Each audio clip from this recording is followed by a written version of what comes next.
akan merangkum bab 10. Judulnya Komunikasi Antarpersonal dalam Interaksi dan Relasi Antarpersonal. A. Memahami hakikat interaksi antarpersonal. Nomor 1. Beberapa konsep dasar interaksi antarpersonal. Pertama, interaksi merupakan tindakan bersama atau tindakan timbal balik kata yang dilakukan lawan dari sesuai yang dikatakan. Kita juga dapat menggantikan hampir sama seperti saling aksi dan reaksi timbal balik kontak interaksi karena kedekatan, pertukaran, bertukar informasi, berbalas-balasan, dan saling memberi dan menerima.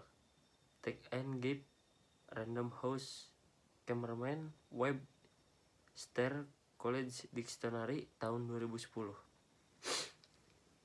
Antarpersonal. Secara epistemologi, kata interpersonal berasal dari bahasa Latin inter, berarti antara, between, personalis, menegaskan personal individu, pribadi. Jadi kita tidak bisa bicara tentang orang, tetapi individu yang mempunyai kepribadian. Konsep antarpersonal, ia berkaitan dengan interaksi dan beberapa individu, jadi lebih personal. Mosby Medical Dictionary 8 tahun edition tahun 2009, Elpisier. Diakses pada tanggal 10 Februari 2013. Interaksi antarpersonal. Interaksi antarpersonal adalah kata keterangan menjelaskan ada hubungan antarpersonal atau melibatkan hubungan antara orang-orang atau yang berkaitan dengan interaksi antara individu, atau terjadi sesuatu di antara individu, bahkan dapat menjelaskan komunikasi antarpersonal atau konflik antarpersonal. Webster New World College Dictionary tahun 2010 by Wiley Publishing, Cleveland, Ohio. Diakses pada 10 Februari 2013. Nomor 2, dia dan tatap muka sebagai dasar interaksi antarpersonal. Interaksi antarpersonal itu penting karena sebagai sarana untuk membangun relasi antarpersonal. Jika antara dua orang itu cuma berinteraksi tanpa membangun relasi komunikasi antarpersonal, komunikasi antarpersonal itu akan efektif jika interaksi antarpersonal yang kualitasnya telah meningkat menjadi relasi antarpersonal. Komunikasi antarpersonal tanpa relasi antarpersonal sama dengan membuat seorang hanya mendengar pesan yang dikatakan orang lain namun tidak dapat memahami makna pesan tersebut. B. Memahami hakikat relasi antarpersonal. Pertama, beberapa konsep dasar relasi antarpersonal. Relasi antarpersonal, interpersonal relation, sebagai bagian dari studi psikologi sosial kurang diperhatikan para ilmuwan sosial hingga akhir abad 20. Hal ini bermula dari istilah relasi sebagai konsep untuk menjelaskan kehidupan di antara sejumlah orang yang dekat dengan akrab satu sama lain demi memenuhi kebutuhan emosional, kebutuhan fisik, dan membangun komitmen dalam kehidupan bersama di antara mereka. Ada beberapa konsep mengenai relasi antarpersonal. Relationship. Saya lebih suka memakai relasi daripada hubungan akrab dan romantis karena mengandung afektis hubungan antara individu yang bersifat rasional. Contohnya relasi antar pendeta dengan jemaat, jendera dengan prajurit, guru dengan dosen, pembayar dengan kasir, dan penumpang dengan supir.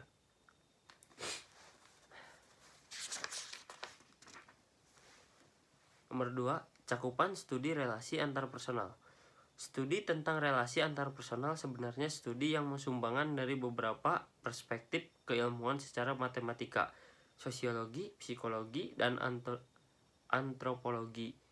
Awal perkembangan studi ini hanya disebut sebagai studi tentang hubungan, terutama fokus pada konteks hubungan antarpersonal, karena masih ada beberapa studi tentang hubungan seperti hubungan antara agama dan hubungan internasional.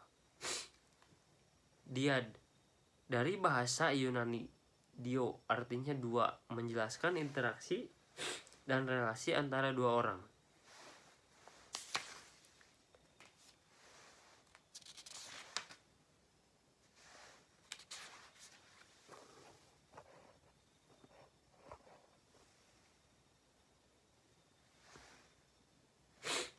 Tiga, nilai-nilai relasi antar personal. Selama manusia itu hidup bersama-sama dalam masyarakat, maka di sana ada nilai-nilai antar personal. Ia benar-benar merupakan sesuatu yang luar biasa. Kehidupan manusia tanpa nilai ini, maka manusia tidak mungkin hidup dalam komunikasi kelompok. Organisasi yang berlandaskan pada kebersamaan nilai ini dapat secara langsung maupun tidak langsung mempengaruhi dan dipengaruhi oleh pertemanan-pertemanan antar personal yang dapat di antara kita. Bayangkan kehidupan bersama kita mulai dari dalam keluarga. Ketika berumur di bawah 10 tahun, individu hidup bersama dan membangun relasi dengan kakak atau adik-adik dan juga dengan orang tua. Kebersamaan sejak masa kanak-kanak itu mempengaruhi cara kita membangun relasi di lingkungan tetangga, sekolah, di organisasi tempat di mana kita bekerja, membangun karir. Kita sedang terus membangun relasi berdasarkan nilai-nilai kebersamaan itu. Keempat, tahapan relasi antar personal. Menurut Joseph A. De Pito, tahun 1993 mengajukan teori yang menerapkan 6 tahap perkembangan relasi. Pendapat De Pito mirip dengan Mark Knapp, namun Knapp lebih menekankan pada 10 tahapan pada jenis komunikasi yang berkembang selama relasi berlangsung. Pertama, kontak. Tahap pertama dari relasi terjadi ketika seorang secara sadar mengakui keberadaan orang lain. Tahap kontak ini mungkin sangat singkat, juga bersifat formal, seperti hubungan orang dalam pekerjaan atau bertemu seorang di stasiun kereta api. Kontak perspektual. Langkah pertama terjadi ketika seorang menyadari tentang keberadaan orang lain. Ini merupakan kontak yang bersifat asimetris. Kontak interaksional. Pada tahap awal ini mungkin ada beberapa interaksi antara orang-orang, tetapi ini biasanya singkat, dangkal, dan bersifat impersonal. Penilaian awal. Setiap kita bertemu dengan orang baru, maka kita cepat membuat beberapa penilaian terhadap mereka. Dalam beberapa menit atau bahkan detik, kita coba mengkategorikan mereka. Keterlibatan. Pada tahap berikutnya, jumlah orang yang terlibat lebih banyak dengan satu sama lain. Keterlibatan mereka antara lain untuk membentuk ikatan dan cahaya perbatasan. Build up. Selama tahap ini, orang mulai percaya dan peduli satu sama lain. Mutualisme. Menerangkan bahwa interaksi atau relasi antara lain bertujuan untuk memelihara keseimbangan hubungan. Tes. Pada tahap ini, orang mungkin bertanya-tanya apakah relasi antar personal yang dibangun bergerak menuju keintiman atau malah merusak keintiman.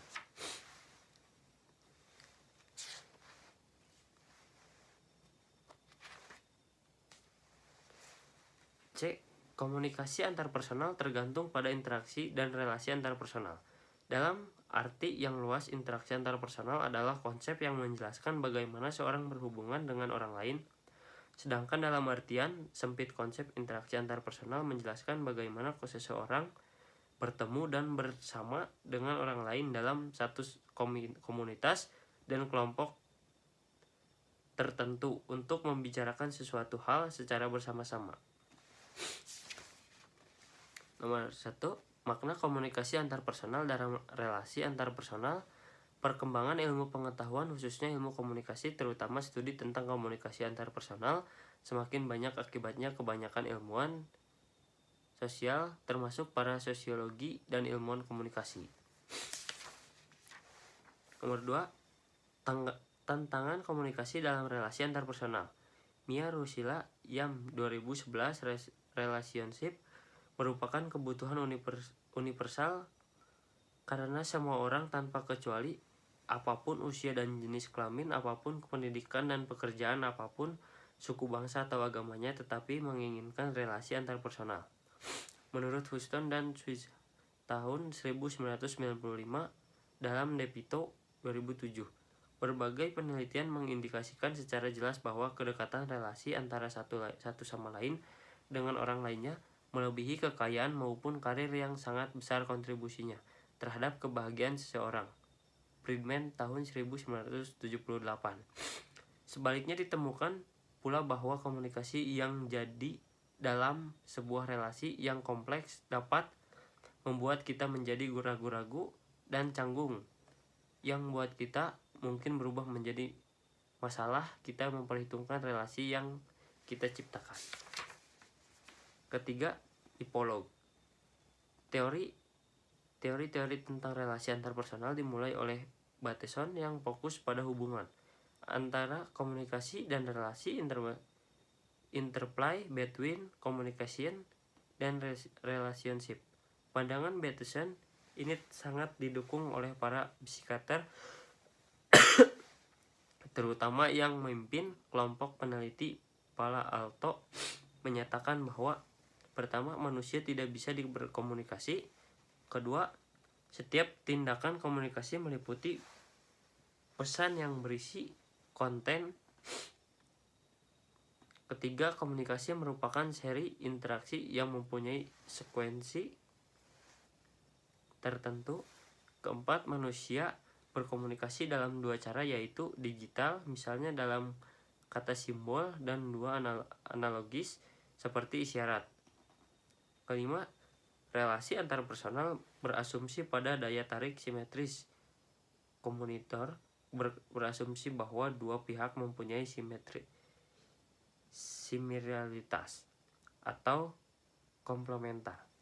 Mungkin cukup sekian dari saya, kurang lebihnya mohon maaf. Wassalamualaikum warahmatullahi wabarakatuh.